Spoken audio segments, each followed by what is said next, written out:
Welcome, everybody. My name is Nidhi Kashyap, and I have the great privilege of serving as Programming Chair for Impact 100 Greater Milwaukee. I am thrilled to see today's Beyond the Headlines event so well attended. We have an incredible group of experts here who have graciously given their time to help us better understand one of the most pressing and often overlooked challenges in our community: food insecurity and affordability. The headlines we see these days are big enough to overshadow the struggles that are unfolding right here in our own neighborhoods. Challenges like not being able to afford enough food to feed your family, or not having consistent access to fresh, nutritious options. We are fortunate to be here together over lunch as we explore both the challenges and the incredible work organizations like those represented on our panel are doing to meet the nutritional needs of people across Greater Milwaukee. Please enjoy your lunch and conversation at your tables, and we will begin our formal program in just a few minutes. Thank you.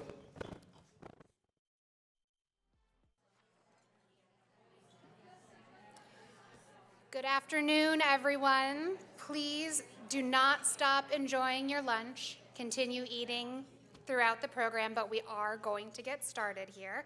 I am Margaret Cry. I'm the current president of Impact 100 Greater Milwaukee, and I'm so glad to see so many of you here for Beyond the Headlines, part of our educational series designed to deepen our understanding of the complex issues facing our community. Before we begin, I want to extend a sincere thanks to our sponsors. Their support makes programs like this possible and allows us to continue expanding educational opportunities for our members and the broader community. We are grateful for your partnership. I'm also excited to share that in January, we announced our membership has grown to 440 women.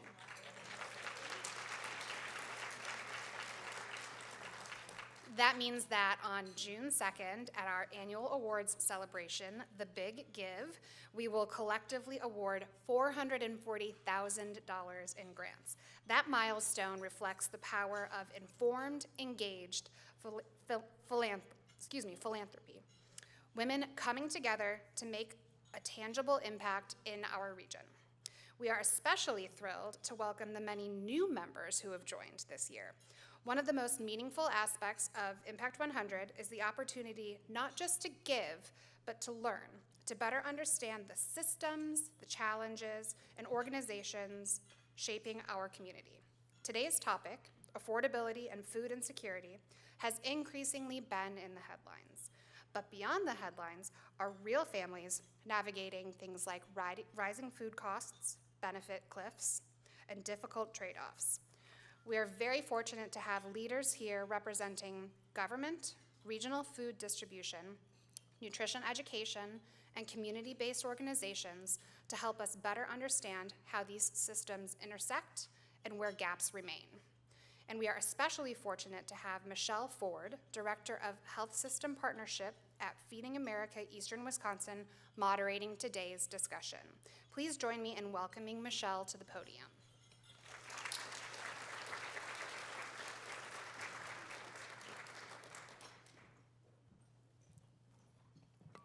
Good afternoon, everyone. It is truly a pleasure to be with you today. I'm a little short, so I'm going to put this down. But you all look so fabulous. Good to see you all, and I'm looking forward to this conversation. As mentioned, I'm Michelle Ford, the Director of Health System Partnerships with Feeding America Eastern Wisconsin.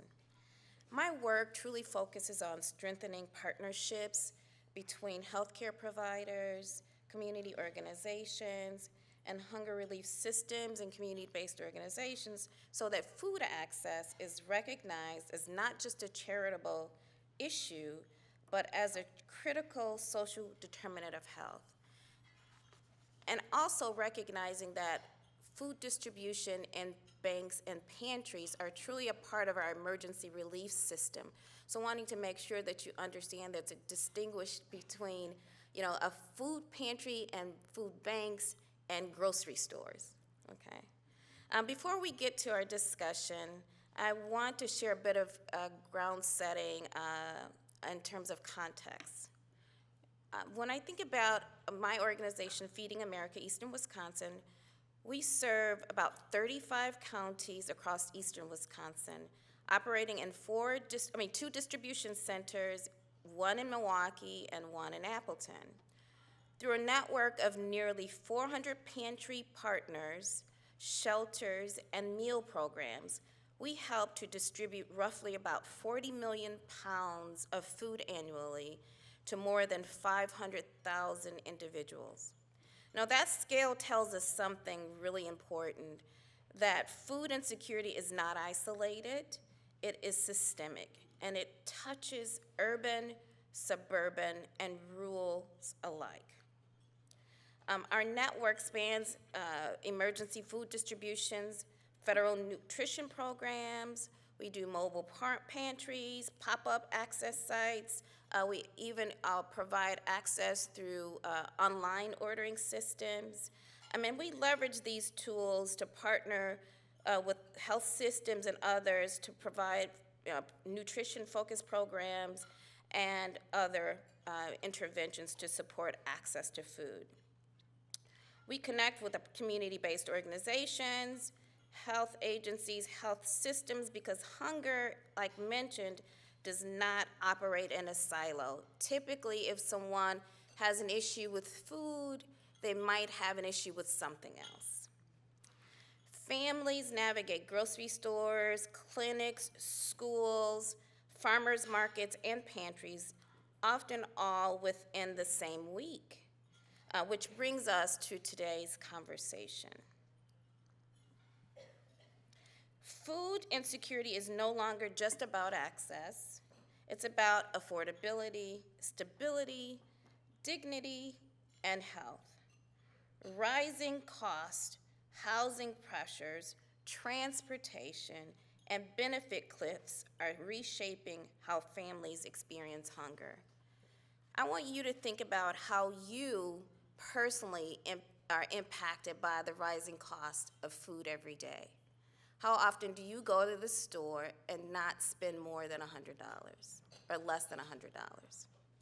So today we will explore how affordability impacts food access, what lived experience looks like across communities, how food intersects with health and equity, and what it will take to move beyond emergency response toward our more resilient systems. And that's what this incredible panel will be sharing more about. We are fortunate to have leaders representing county systems, regional food distributions, nutrition education, and community-based work, all bringing different vantage points to the conversation and the same challenge. So let's begin by hearing briefly from each of our panelists, and I'll ask each of you to introduce yourselves, your organization, and share, and then the lens from which you work to do this work. And Emily, we'll start with you. So great to be here. So I'm Emily Kenny. I'm the Director of Strategic Initiatives and Transformation for the Department of Health and Human Services at Milwaukee County. And so DHHS focuses on 6 service areas: aging and disability services, behavioral health services, child support services, children, youth, and family services, housing, and veteran services. Notably, food services is not in there, and our income maintenance work is done through the state, and we'll talk through that a little bit, how the benefits are affecting this landscape. But we partner very closely with our state partners because we provide the social safety net within Milwaukee County. That's part of our charge.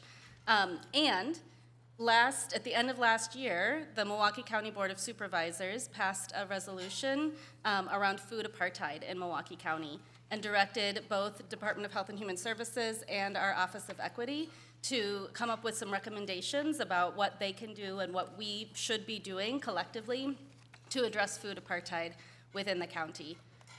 Food apartheid is different from food deserts. Food deserts is lack of access to food. food apartheid instead is systemic and racial inequities that create barriers to access for food. So it's a more systemic and something that we can act upon to fix, and that's our challenge. So I'll be talking a little bit more about that throughout the time today.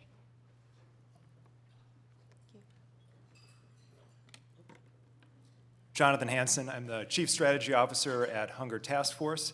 Hunger Task Force is Milwaukee's free and local food bank and Wisconsin's leading public policy organization when it comes to all things hunger relief, federal nutrition programs, advocacy for programs that help lift people out of poverty and prevent them from having to go to a food pantry, and providing the nutrition and access to healthy and affordable foods that help a child learn at school, help an adult stay healthy throughout their lives, help them keep employment, help them thrive as individuals, and help seniors stay healthy into their older years. So from kids to seniors, the spectrum of hunger has different challenges all along the way. We'll talk much more about this, I'm sure, in the panel and some of the questions that Michelle has for us, but over the past 2 years, we've seen significant increases in pantry traffic due to the higher cost of food, the higher cost of housing, utilities, all the things that impact the folks in this room, that impact everybody in our community, but much more so impacting low-income families who have much smaller resources or access available for the foods that they need to be healthy. We serve over 180,000 people every year throughout our local and statewide networks. There we go. And then just really quickly, Hunger Task Force's mission is to feed people in need today and to end future hunger. And so some of the programs that tackle that first part of our mission is our food bank, which provides healthy and culturally responsive foods to programs here in Milwaukee and across the state. We operate a farm just in the southern community of Franklin here in Milwaukee County. We have a mobile market that provides healthy, affordable groceries to food deserts across our community. And of course, our senior services program that serves over 10,000 seniors every month through what we call the Stockbox program, as well as Stockbox DoorDash. On the ending hunger side, we are strong anti-hunger advocates, advocating for programs like Food Share, School Meals for Kids, the Summer Meals Program, WIC, senior nutrition programs, all those programs that really help people, again, take that step out of poverty towards independence and helps them along that next stage of life. And then lastly, wrapping that all up, not only do we provide healthy and nutritious foods as an organization, but we also really emphasize nutrition education as part of the core tenet of what we do at Hunger Task Force. We provide education directly in the community, to local schools, to community groups, to the managers of our pantry network. We have a registered dietitian on staff, nutrition dietitian, educators, and their job is to help people to do more with the resources they have, make healthy food choices, and be able to shop on a budget, shop with limited income, and really make the most of their dollars to stay healthy. That takes me to the end. Thank you. Good afternoon, everyone. I will continue on that nutrition education vein. My name is Jill Hers. I'm the FoodWise Administrator for Waukesha, Milwaukee, Racine, and Kenosha counties. FoodWise is a UW Extension nutrition education program through University of Wisconsin-Madison. Extension as a whole is part of the Wisconsin Idea, which is essentially bringing university-based research to local communities. So we're not centered in Madison. We have county-based offices where we go out and teach in the community. So that is the idea behind Extension. As FoodWise, we are federally funded currently by what we call FNEP, the Expanded Food and Nutrition Education Program. We go out and teach at community sites. So people don't come to us, we go to them. So we go to schools, we go to food pantries, community centers, senior programs, any place where we can sorry about my microphone. Any place we can find limited income audiences who could benefit from nutrition education, that is where we go. We Our goals are to empower families with limited financial resources to choose healthful diets and become more food secure. We introduce kids to new foods, so especially fruits and vegetables, through classroom-based activities and after schools and things like that. We teach parents how to plan and prepare healthy meals, and we support communities in making the healthy choice the easy choice. So we're just trying to make those healthy choices easier and more accessible for families.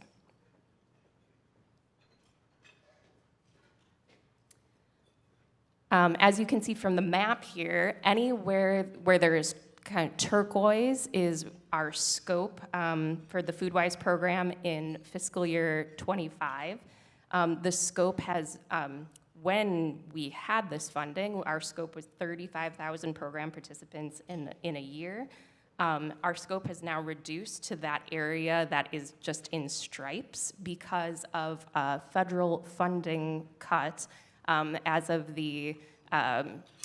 over the summer, the federal budget reconciliation caused basically 90% of our program funding to be cut because SNAP Ed was cut. So we still receive our FNUP dollars, the Expanded Food and Nutrition Education Program, and we're still doing that education in urban counties, so that would be Dane, Rock, Milwaukee, Waukesha, Racine, and Kenosha. But since SNAP Ed funding was for both the urban and the rural counties, we have limited presence in those counties now. And I think that's all for my slide, so I'll pass it on down. Great, thank you. Good afternoon, everybody. My name is Bill Schmidt. I'm the Executive Director at Rooted and Rising Washington Park. We do a lot of different things. In fact, we're so busy, I was not able to put any slides together today. So that's my story, and I'm sticking to it. We're located just a stone's throw from here on the near west side in the Washington Park neighborhood. We basically operate in 4 different programmatic areas. We have a supportive housing program that we're very proud of, with a particular emphasis on providing permanent supportive housing opportunities for families transitioning out of homelessness. We are increasingly doing more in the housing development space, including building some single-family homes for first-time homeowners who also are educators in the early childhood education space. I gotta go meet an electrician right after this lunch, too. Some of the supportive elements to the program include an on-site child care center, a social work team, and we do a lot of community organizing and try to rally residents in the neighborhood to pursue their priorities, their needs, their aspirations. And then the last big supportive element is around food security. So everything we do, and this is particularly the case in the food security space, is predicated on partnerships. And it just so happens that everybody on the panel, including our moderator, we enjoy a partnership with. So we have been working in collaboration with Hunger Task Force for more than 30 years as a kind of our core foundational partner for our community food center, or our food pantry. We call it a community food center. There's a lot that happens there. We've had FoodWise educators in our space doing nutrition programming and healthy meal demonstrations. Milwaukee County is a foundational partner of ours for our housing program and in other spaces. And just this past year, in 2025, we initiated our new partnership with Feeding America, too. So I'm looking forward to share a little bit more about our work at the community level and how we've seen changes and needs develop over the last couple of years in particular. Thank you. Thank you, William. Okay, so we're going to get into it, everyone. We've got a series of questions here. And the first set of questions is really going to be talking through how food insecurity has changed today. And so the first question is going to be directed first to Jonathan. In the past 2 to 3 years, Jonathan, how has food insecurity shifted, particularly as cost of food, housing, and transportation has risen? The simple answer is that it has increased significantly. I think right now we're facing a perfect storm of challenges that, as Michelle led into here, the higher cost of food. Over the past 5 years, food costs have risen by 25 to 30%. That's astronomical. Over the past 5 years, the average rent in Milwaukee has gone up by 30%. Just this last year, we've seen our energy bills increase by 12 to 15%. All these compounding factors make it more and more difficult for a family or an individual to put food on the table, because out of all those items, food is often going to be the first thing that gets cut from the family budget. It is the first thing a senior will start to cut back on because they have such limited resources. It is one of the main reasons why we have children going hungry in schools and going to school hungry. So all of these factors over the last 2 years have been a significant strain and burden on families. Compounding that, we're also at a time where we have seen significantly reduced federal resources for a lot of the key programs that feed people. The biggest one of all, the largest nutrition program that we have in the nation, is the SNAP program. We call it Food Share here in Wisconsin. That program has gone through unprecedented changes that it has never seen in its 80 years of existence, which include expansion of work requirements for seniors, work requirements for families who have children, the complete elimination of the SNAP nutrition education program that Jill mentioned earlier, as well as completely stripping away SNAP benefits for refugees and asylees. You go down the list, one after the other. These are all things that have put tremendous strain and impact on families and have taken resources out of their pockets that were essential for them to provide food for their families. So we're really, like I said, it's a perfect storm of the inflation, the higher costs, as well as a reduction of resources and key nutrition programs that play the key role in all of this in keeping families fed and safe. There are, I think everyone on this panel would agree with me that the emergency food that we distribute as a food bank or a food pantry is necessary in an emergency, but it pales in comparison to the loss of funds that come through a SNAP program or a school meals program that doesn't effectively feed kids. All of these programs are programs that Hunger Task Force cares about and works to make stronger every day so that, again, folks don't have to go to a food pantry and they can take that next step up in their lives. Thank you, Jonathan. Also, just want to note, ladies and gents, that you have some cards at your tables that if you have questions, please feel free to write those questions down, and someone will be around to pick them up so that we can get to questions when it's Q&A time. Emily, as you reflect on the question that Jonathan just asked, if there's anything you want to add to that, also thinking about who is now, as you reflect on food insecurity today, who is now insecure that wasn't before? Yeah, so I think, Jonathan, you hit the nail on the head that we're feeling pressure from all sides, and food is often the first thing, paying for food is often the first thing to go being able to go grocery shopping or, reducing what they're able to. So people are coming to our building, hungry. We have a new Health and Human Services Center on 13th and Cherry, and we do have a pantry co-located in that building with Nourish. So that is one of the largest pantries within Milwaukee County. So we're proud of that we're able to offer immediate food relief. To answer the question of who's insecure now, we're seeing that insecurity flow far beyond, kind of what we would stereotypically think of as these are the areas in Milwaukee County where people are growing up in poverty and kind of entrenched in that. And it's hitting our suburban cities as well.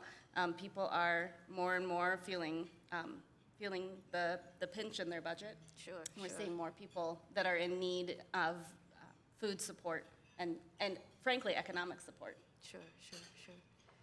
Bill, anything to add from a community level?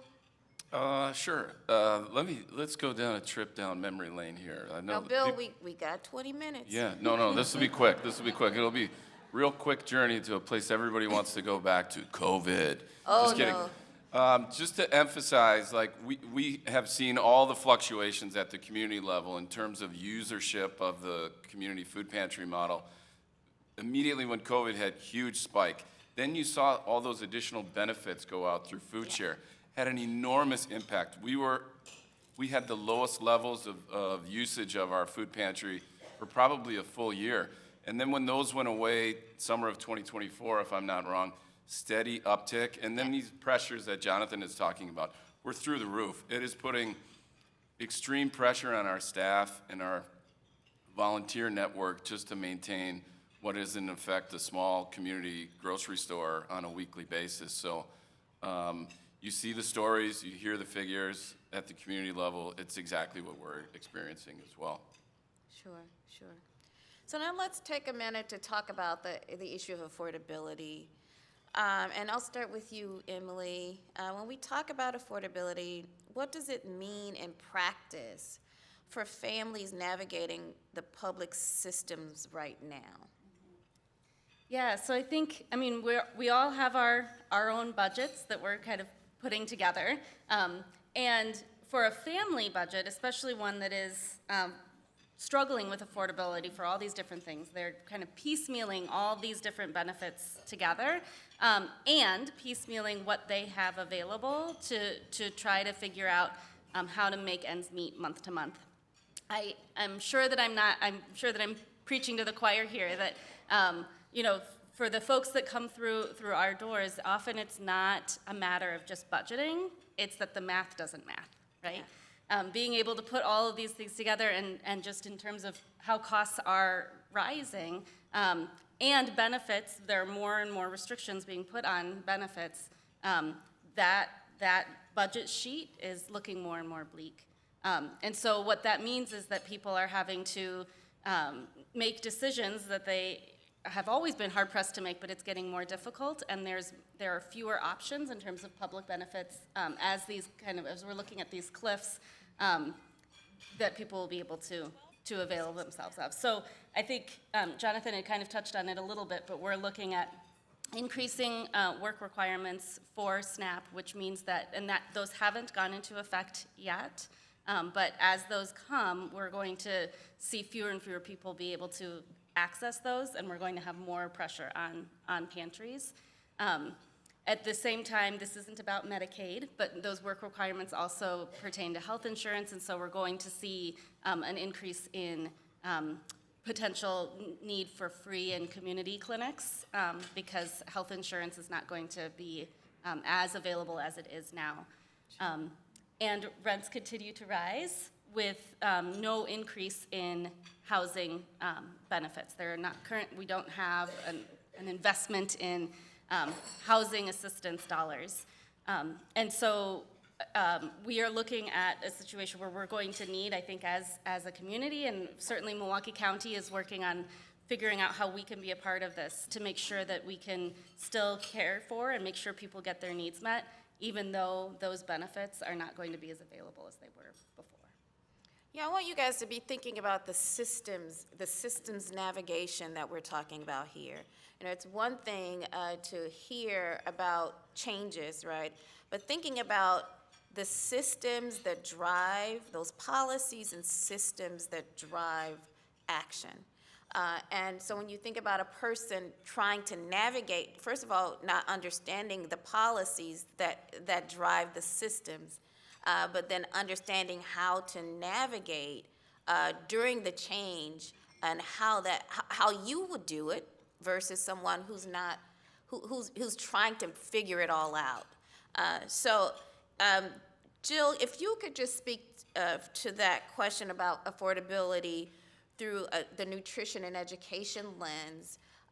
You know, I know that when we think about, you know, food being accessible, having the right food versus just any food, how nutrition and education really impacts those things. So if you could just speak a bit to that. Sure. Yeah, and kind of thinking about what was last said too about stretching resources. We have a nutrition coalition in the Waukesha County area, and this is many years ago now. But we did a bit of an exercise where we had a SNAP challenge one year, where people had to shop just on SNAP dollars, assuming that is the money people had for food. And I know the SNAP, it's called Supplemental Nutrition Assistance Program, assuming that it is supplemental, but realistically, I think a lot of people are stretching it to meet their full food needs.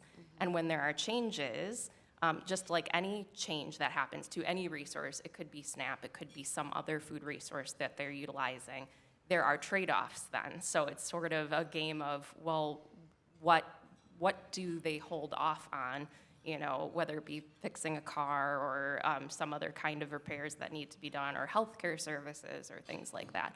So I do really think that sometimes those food resources are really what families are relying on to have enough. When it comes to nutrition education, our educators really do try to think, I'd say flexibly would be the best way to describe how we think about teaching. Because if you go in with an agenda and you think, well, this family will like this recipe and they'll be able to use it, well, that's not taking all sorts of things into account. Like, can those ingredients be found in their area at stores where they shop? Maybe that's not the case. So we really have conversations with families when we teach them and say, well, where do you shop? What kinds of things do you shop for? We have a bilingual educator in every county, which was really critical with our huge funding cut. It was really critical that we kept a bilingual educator in every county, because that has been important for us to know just cultural choices. If someone is teaching a series in Spanish, are these foods that are typically used by these families, are they available at the stores where they shop? Some of it, too, is a conversation about what their kids will eat. And sometimes families are reluctant to, well, I won't buy that vegetable because my child won't eat it and it'll just be a waste of money. So we're always kind of balancing the trying new things or trying different ways to use healthy items that either they're getting from food sources such as food pantries or are at local stores, and being mindful that people are on a very tight budget, and how can we kind of encourage nutritious choices while keeping it within something that the family would consume and they're not feeling like it's a huge financial burden to do that. Sometimes it does involve education around so something we hear sometimes is protein, more protein sources, and what kinds of foods have protein in them and what are options, especially with the huge inflation and rise in food costs. People are saying, well, protein is just too expensive. So are there inexpensive sources of protein, and how do you use those? We do a lot of cooking and food prep programs with our families, with kids as well. We have a series called Teen Cuisine where we teach with teens. So thinking flexibly, understanding the environment and realistically what people's food environment is, and incorporating that into education has been really important.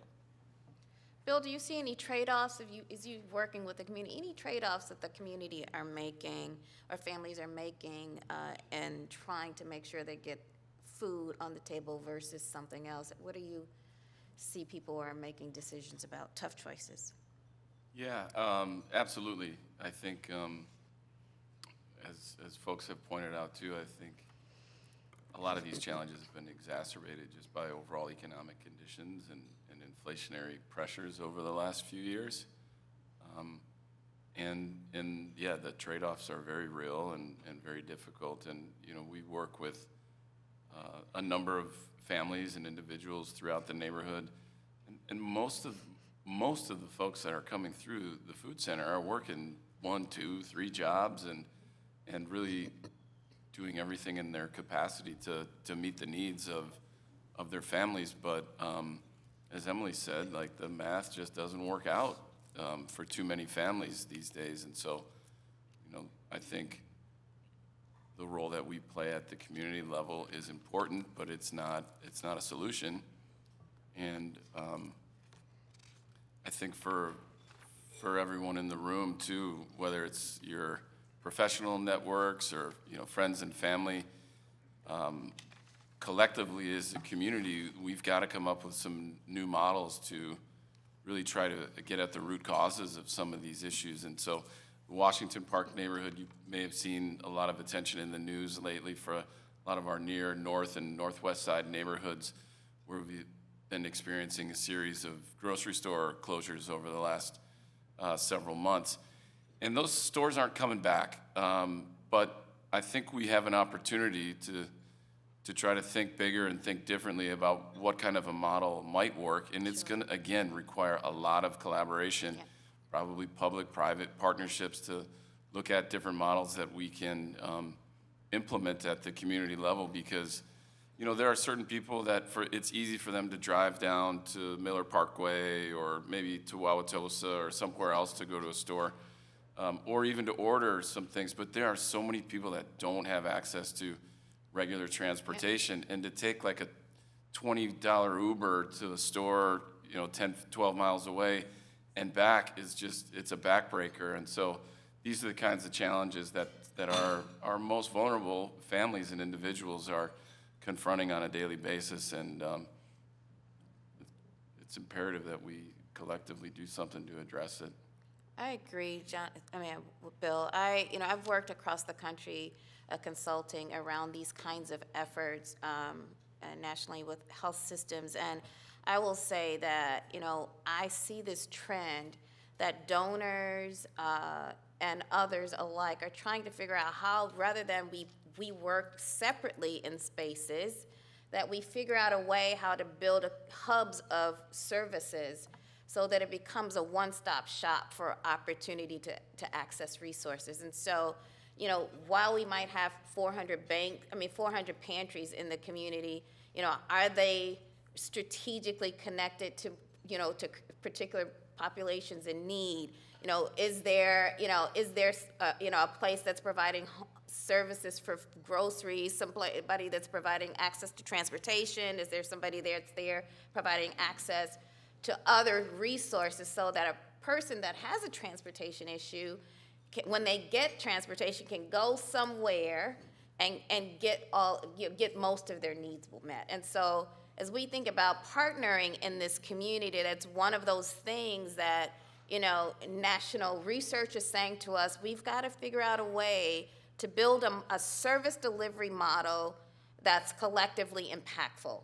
And so that when you connect with somebody with a food issue that they might need, a home, that you can also refer them to that. So those kind of conversations continue to move on. I'm going to move on to the section around access versus nutrition, because I think I mentioned earlier that surely you can give people access to food, but is it nutritious? And so I'm going to ask this first question to Jill at FoodWise. As we work to expand food access, Jill, how do we ensure that what's accessible is also healthy and culturally relevant, especially when cost is such a constraint? Yeah, well, and I did touch a little bit on this in what I was saying before, but we really do try to think flexibly when it comes to where families are at when we're thinking through our nutrition education programs. And a lot of it depends on specific family situations, or even specific. So if we're working with teens, for instance, we'll be talking to the coordinator of the program and sort of asking, okay, are there things that they skills that would be really particularly helpful for them to learn? Because, for instance, a couple of the teen groups that we've worked with, they're kind of working on becoming independent and making independent, healthy choices. So then we're not just talking to the participants themselves, but then kind of the coordinators of the program, or what would be most helpful. And it's just, well, they just need a way to make an easy, healthy breakfast. And so then we kind of strategize around that. Some families were thinking through, how their lifestyle, where they're just running from thing to thing to thing. How can we make healthy choices that are sometimes quick choices? So we see this sometimes at schools where kids may skip breakfast entirely, or the breakfast that they choose is a bag of chips or a Pop-Tart or something that's kind of just empty nutrition, empty calories. So that can be solved in a couple of different ways. One would be, well, are there ways to teach families simple, easy, healthy breakfasts?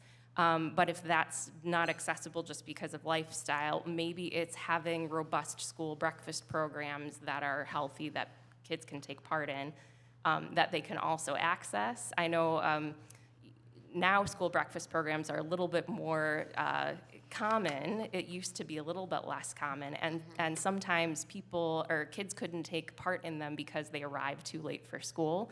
Well, then schools start to have breakfast in the classroom, so that's another way to kind of solve those things. I think, so some of this is an individual education question. I think some of it is broader food systems as well, because, sometimes we talk to kids and they'll say, well, yeah, we get a fruit and vegetable in our school lunch, but I don't like they give us one of those red apples, one of the, they don't taste very good and they're really mealy, so they don't eat it anyway. So then it's kind of thinking through, well, are there food systems changes? And again, this was a little bit more when we had some SNAP Ed funding, but we had educators that would work and do some school lunch program projects where can we bring in some fresh local apples and do taste tests? And could we make school meals a little bit more appealing, fresher, less processed? So I think some of it can be individual, family level, or kind of either one-on-one or groups, which is what we're used to teaching, but I do think some of it is systems related as well and requires a little bit more strategizing. And it should be said that the way our food system is in America, there are great things about it in that it's robust, we can distribute food really well, it's safe, but then with that comes a lot of processing and ease, and so sometimes those cheaper foods that are more accessible also lack a little bit of that nutrition. So then we're trying to encourage people to make some, because there are cheap and healthy choices, it's just finding them and knowing how to prepare them and using them in their day-to-day lives. Yeah, Jonathan, I'd like for you to address this from from the lens of a bank and how, receiving food, how you make that distinction, or how you try to make sure that more nutritional food is accessible given the distribution or the way your food comes in, and your values as an organization. How do you, kind of navigate that? I would offer two examples of programs at Hunger Task Force that are specific strategic responses to that exact issue. One would be our mobile market, which is literally a grocery store on wheels. We converted a NASCAR trailer into a single aisle grocery store, brought on Piggly Wiggly as a grocer partner, and it travels 35 stops every month to different food desert locations across Milwaukee County, providing discounted, healthy, and affordable fresh foods. So there's no non-perishables on the mobile market. It's all fruits, vegetables, meats, eggs, and cheese. And for the past 10 years that this program has been operating, it's been key to not only increasing access to fresh and healthy foods in neighborhoods that lack, but also to provide a bridge to additional services. We pair every stop with our senior stock box distributions, or our nutrition education team, which provide healthy recipes for how they can make healthy meals with the foods that they're buying on the market, or our food share outreach team, which helps to connect folks with the food share program on site. So it really becomes an event in itself wherever it travels in Milwaukee, always following that core idea of helping to increase access to not only healthy but affordable foods in neighborhoods that simply lack it. The second one would be the Hunger Task Force Farm. Food banks across the country have historically been challenged at securing fresh fruits and fresh vegetables in their food supply.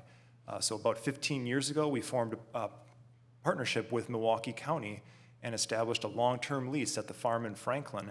And now we grow about 500,000 pounds of fresh fruits and vegetables every single year. We have 28 different varieties. The crops that we grow are informed by the feedback from the community. So as an example, over this past year, we had greater feedback for Napa cabbage, bok choy, and jalapeno peppers in our food supply from many of our food pantry partners and the people that they serve. So our team started to trial those 3 foods, and now those are a regular part of our cultivation at the farm that go to all the distinct programs where the families that are served there have those foods as part of their cultural preferences. And so the farm has been a great nationally recognized example of how we can take a public-private partnership between Hunger Task Force, Milwaukee County, as well as a lot of the private donors that support the farm, and create a robust, sustainable source of fresh fruits and vegetables that is grown right here in our backyard, distributed absolutely free of charge to the pantries that we serve. That's awesome.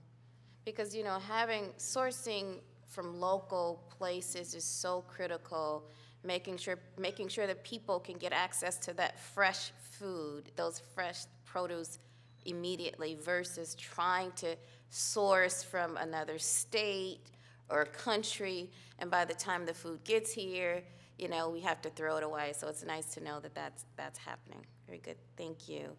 Okay, I'm gonna switch a bit and speak to balancing emergency food responses versus structural change.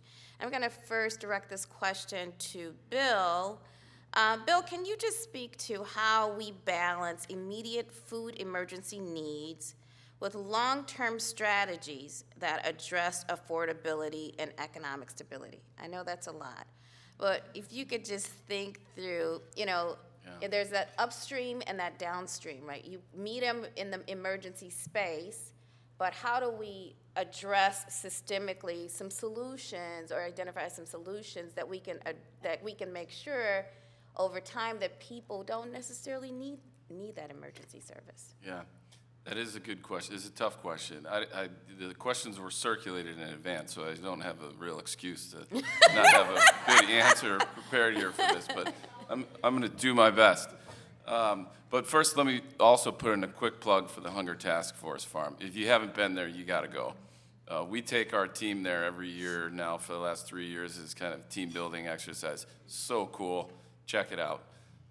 Also, go to the Hideaway for lunch afterwards too, right down the way. This is really the question, and I would say like we try to think about this beyond just the food security space, but as an organization that does a lot of basic need programming, but also loves to work with some of our resident families and others from the neighborhood to help them pursue career aspirations or become first-time homeowners. And I think it starts with understanding that it can't be one or the other, and it's Right. both. And I like agree. for all of us, like all of us think about our basic needs while also still having hopes and dreams and aspirations to do more and to do things differently. And that applies for everyone, no matter what their situation in life is and what their background is too. So I think the conversation starts with we have to be thinking about both. And, you know, ideally, we saw a vision, not to go back to COVID again, but we saw a vision for like what society would look like if we made a decision to invest more in the food security space. And some people will say, well, that wasn't possible. It was an anomalous period, and the amount of money that was thrown around caused some problems down the road as well, too. That may be the case, but you know, our budget, whether it's at the city, the county, the state, or the national level, is a reflection of values.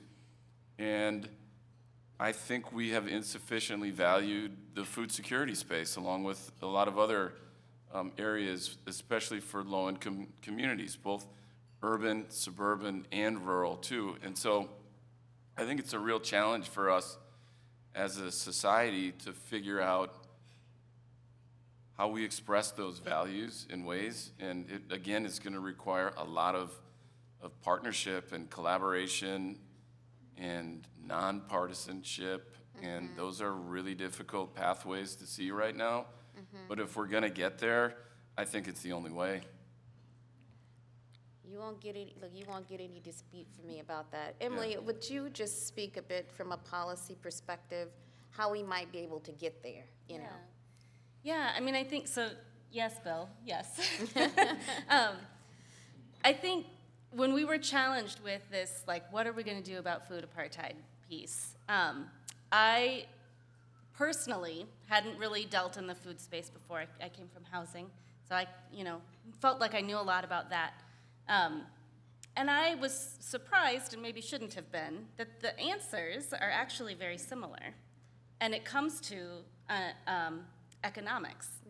So food justice requires economic justice. 46% of the folks in the areas where the grocery stores have left were using SNAP probably almost exclusively for purchasing food, and still are. But as those businesses leave, we have now an apartheid. We have a community where there is not availability or access for to use the benefits that they've got.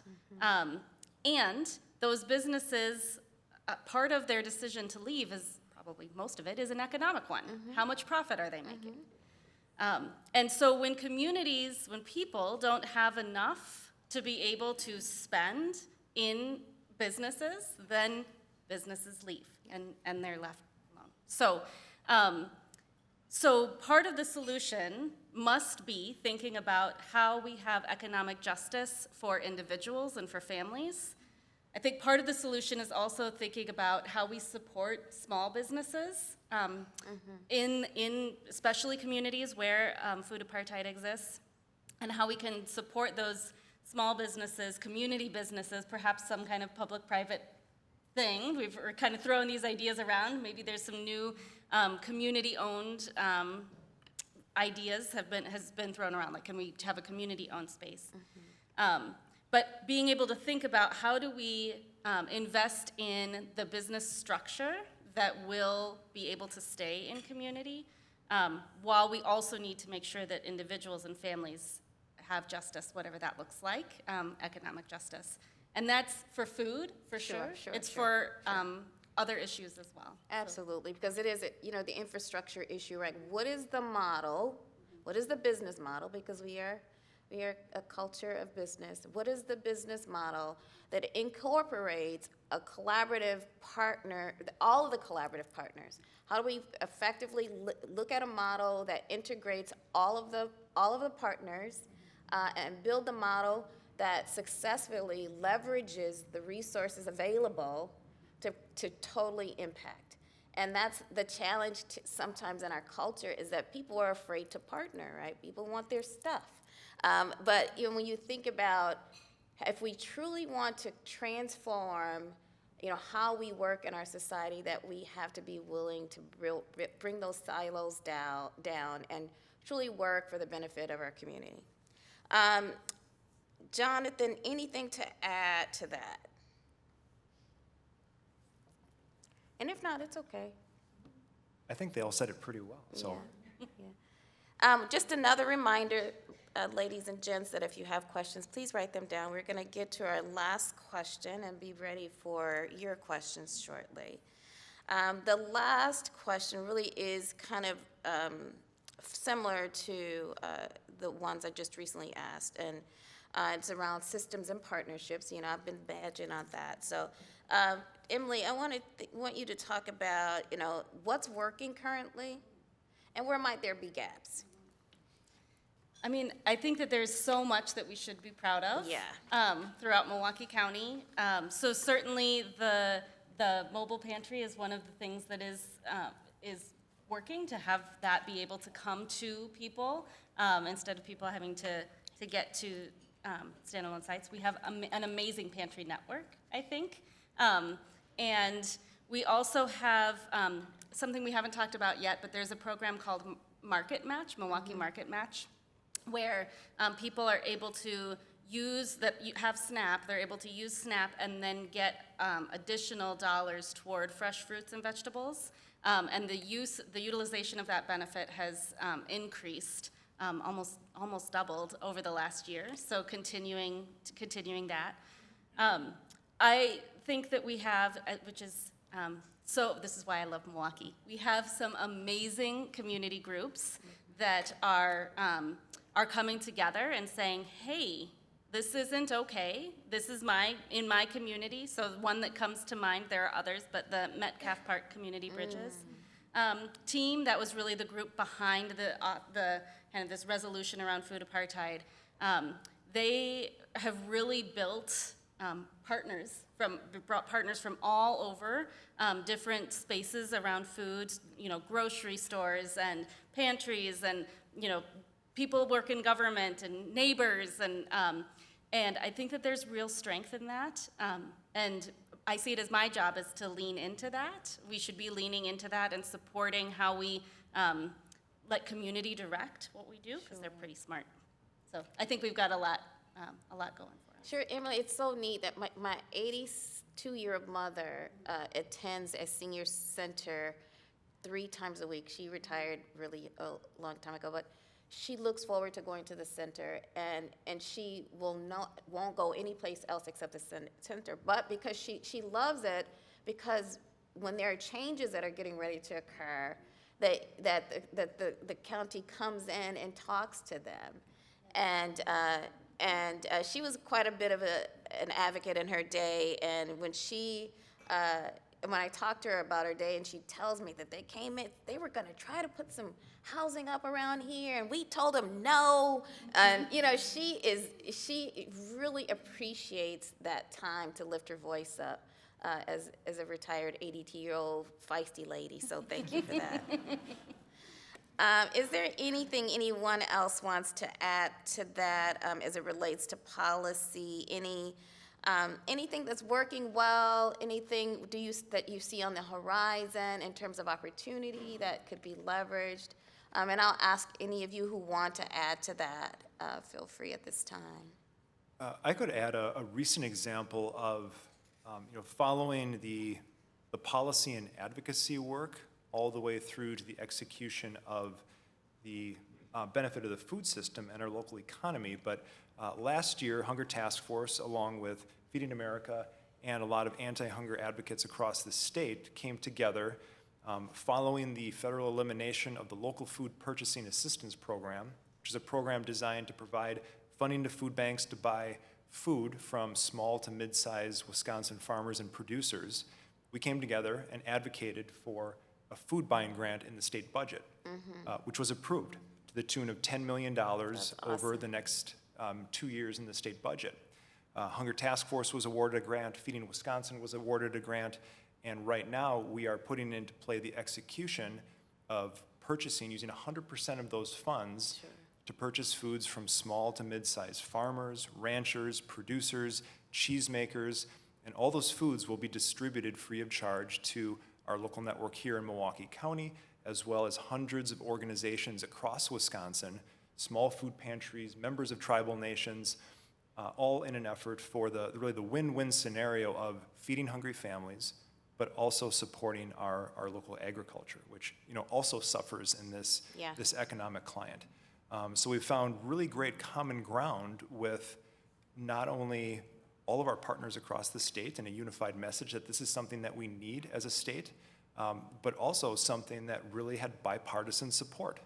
Often when we're talking about public policy work at Hunger Task Force and advocacy effort, the political will is a big determinant of where something is. So finding common grounds with both sides of the aisle, finding those good connections that benefit the state, benefit our economy, benefit hungry families, is becoming more and more of a strategy that I think all of us are starting to implement into our work for the betterment of our state and our communities. Thank you. And I mean, the reality is, feeding people shouldn't be a political thing, right? I mean, it should be something that as a community we do to make sure that our community is whole. And so it's nice to see that everyone came together to support that policy, and it's going to hopefully be there for a while. We keep advocating together for it. That's the goal. All right. Well, thank you all.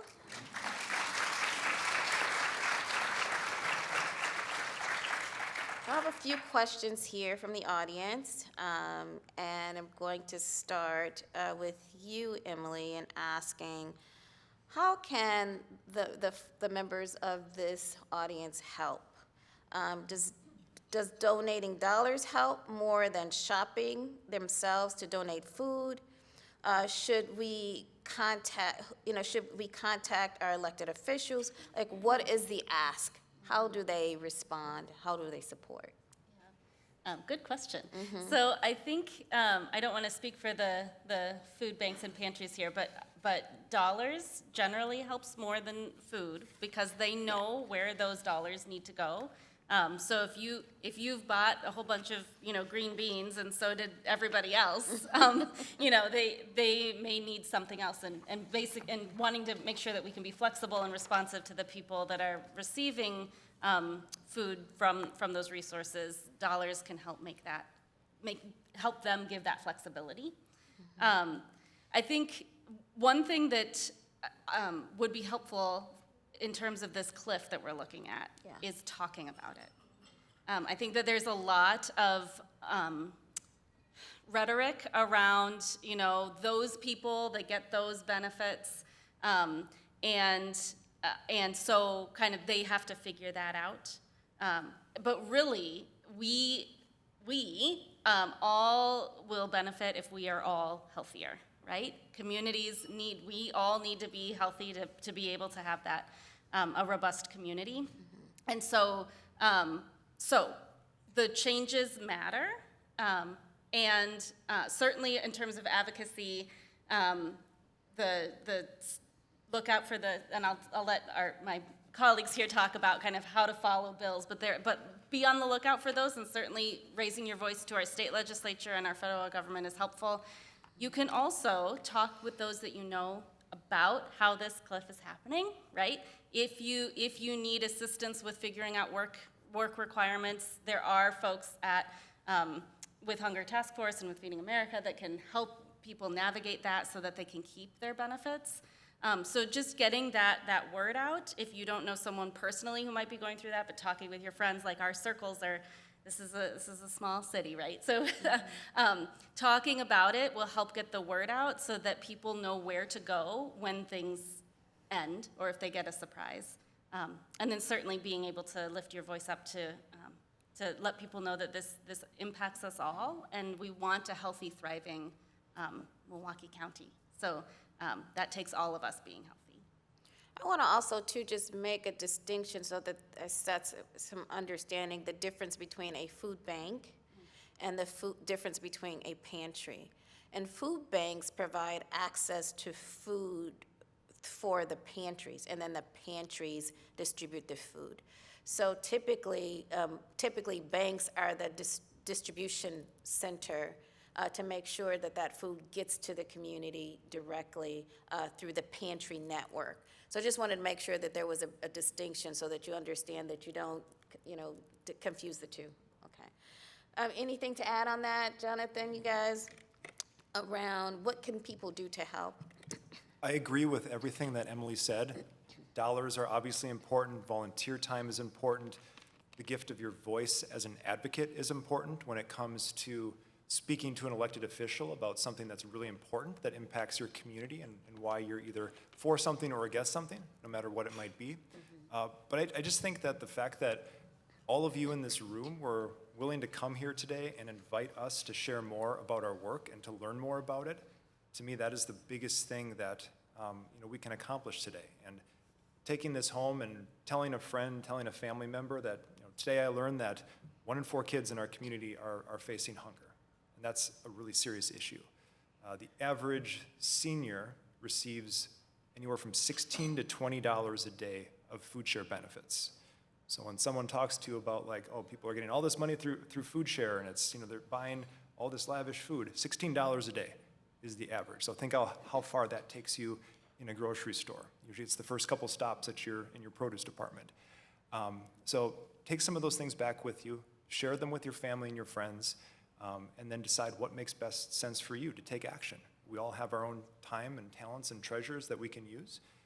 Everyone here at this table is open to talking to you about how you can best do that and help guide you in those ways. But most importantly, we just appreciate the chance to share more and talk about the issues that we care about. Okay, I'm going to move on to the next question in the interest of time and ask that Jonathan, Bill, Jill, and Bill respond to this question. How does Milwaukee compare to other similarly sized cities on food security, insecurity? And is there something working elsewhere that we've not tried? Jill, it's all you. Yes, there are. Yeah, Jill? That is a tricky question. I will say, so I'm a little bit familiar with other FNEP programs when I've done a little bit of networking with other FNEP coordinators from other states. And I would say, you know, especially in Extension, we sometimes just have urban Extension meetings because if you know anything about UW Extension, it spans a lot of different areas. Some of it's nutrition education, but it's 4-H, it's ag education, it's all sorts of different things.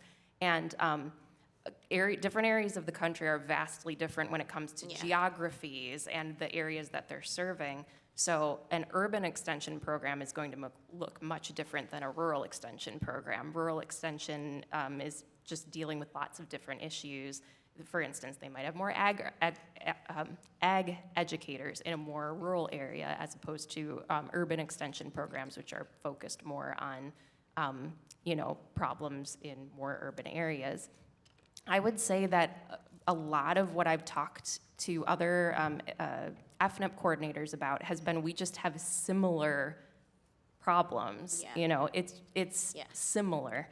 So I don't know that I could speak to the exact statistics between like Milwaukee and Chicago or Milwaukee and Detroit or Minneapolis or things like that. I do know, though, that our programs are similar, our outreach is similar, and we deal with a lot of the same types of problems. So, I yeah, I think, don't know though, if that- too, I think people should also understand that although the problems are similar, understanding that the policies are different, right? So when you think about at the state level, you know, how what our policies are designed to do and impact might be different than Minnesota, and their resources might be different. And so just know, you know, remind people all the time that you understanding the policies which drive the systems. And so to understand why we choose, it's because of those policies that drive the money to get done what they want to see done. So you just got to know that those policies are clear, and they differ from state to state, right? And so depending on that state and what they determine as priority, and then what resources financially they put into it is what drives the impact. Yeah, and I would say from a nutrition education standpoint, we do see kind of variations in how they choose to approach nutrition education. For instance, what areas they program in versus what areas they program in. You know, Wisconsin has been very robust in the past that we had a presence in 70 out of 72 counties in our state. That's not true of every program, and there are some states that had no nutrition education programming. So it definitely is variable, and it's so multifactorial as to what types of resources each state has. It could be federal, it could be local funding. You know, even Extension has a lot of different sources of funding depending on the program. We happen to be federally funded, but a lot of other programs are funded differently through grants or local funding, county funds, things like that. So all of those variables have to do with what a nutrition educator is working on in their area. So it can look very different. Bill, I've got this good question for you. Okay. I'm holding on to it for you. I believe you. Okay, how do we get grocery stores back into food deserts areas? Why do they close? And I know some of this was mentioned earlier, and can we correct this? Well, yes, we have to, one way or another. And I thank Jill for taking the stab at that question too. That was a real tough one. And what I was thinking about as you were doing the hard work of answering the question was, I I think it's like a mindset challenge too in a lot of ways. And I will say that I don't have much experience working in other cities in the US, but I've worked overseas for about 15 years before I moved back to Milwaukee in 2019. And one of the things that struck me was, and I love Milwaukee, it's why I moved back here, but we're still very provincial and insular in a lot of ways. And I think when that good question that came is like, what can we learn from other places? Well, the first thing is like, are you open to learning from other places? Because a lot of times you hear, well, that maybe works there, but we're a little different here. And that's not unique to Milwaukee necessarily, but it is a force here. And so I think whether it's, I don't think, for example, we're gonna get Pick and Save to move back to 35th and North Avenue. That's not gonna happen. But I think we can learn from experiences in our own city as well, but also in other places around things like, is there a cooperative model that might work? Yep. Is there a community-owned model that might work? Is there an opportunity for a collaboration between a for-profit entity and a nonprofit service provider that goes alongside them and can raise some philanthropic money to help balance the books at the end of the day to encourage some of these providers who have the expertise and experience and the networks and the access to food that we really want to ensure is provided at the community level. But I don't think there's a lot of like looking to the past that is going to give us a way forward on this. And we need to be willing to try and fail. And then eventually it needs to be a try and succeed that happens out of it. And I think that's where we got to go. It's going to be a challenge. I love that. Good job, Bill. Thank you. All right, as we prepare to wrap up, I just have one question for you all in a reflective way. If we think about reconvening in 5 years from here, what would need to change for us to say we've made some meaningful progress on food affordability and insecurity in Wisconsin, in Milwaukee? In 5 years, if we came back, what would you like to see different? Go, anybody? I mean, I think I would like to see more community, not only investment, but power in how we distribute and make sure that food is available to folks. I like that. I would like to see how we can empower and grow many of the programs that exist on the front lines of our community. The food pantries, the soup kitchens, our homeless shelters. Bill's program is a really great example of someone who's just simply beyond a food pantry. And creating more opportunities for pantries to become more well-versed, not only in their food distribution, but also in how they can connect families to other resources and provide more holistic care. Partner with other organizations who can provide expertise on things outside of the food realm, like Medicare and Medicaid and just different healthcare options that we can connect families to. I think I see a growing movement across Milwaukee and the local network here of programs that are really starting to rise to that occasion and develop themselves into more than pantries. So I think continuing to foster that is going to make our food system locally much stronger here. I totally agree with that. I think networking amongst agencies is really, really important. You see it in kind of small scale in places like that where it's a food pantry who provides more services than just food.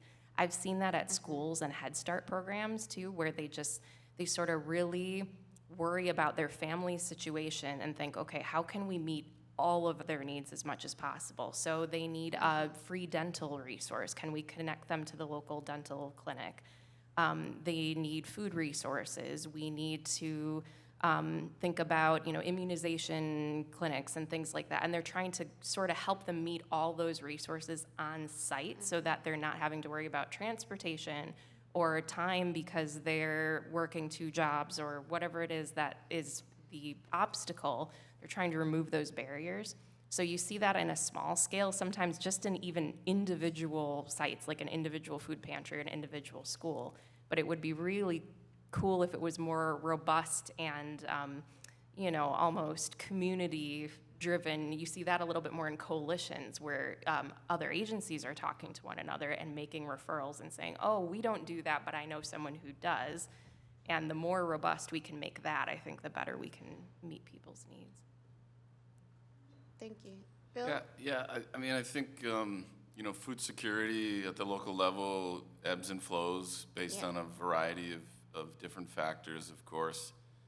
So hopefully 5 years from now, we're ebbing on the food insecurity. But I guess, when I think about when I need food, it's just kind of a reflexive reaction. I'm just like, I need to go to the grocery store.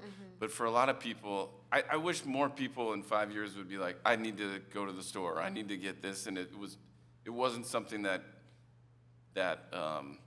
generated the kind of stress and anxiety that Sure. it does for too many people today. It's just like, I need to go to the store, or I need to get food. Yeah.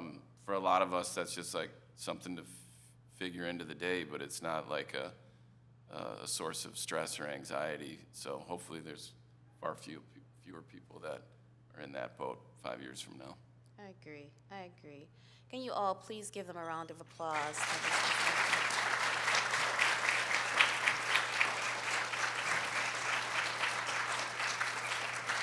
All right, we're going to turn it over to Margaret to say goodbye. Thank you.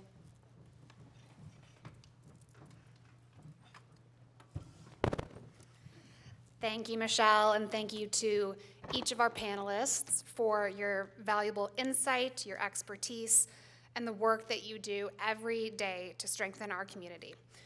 Today's conversation underscores that food insecurity is not a single issue challenge. It intersects with health, housing, economic stability, education, and public systems. It requires coordination, partnership, and sustained attention.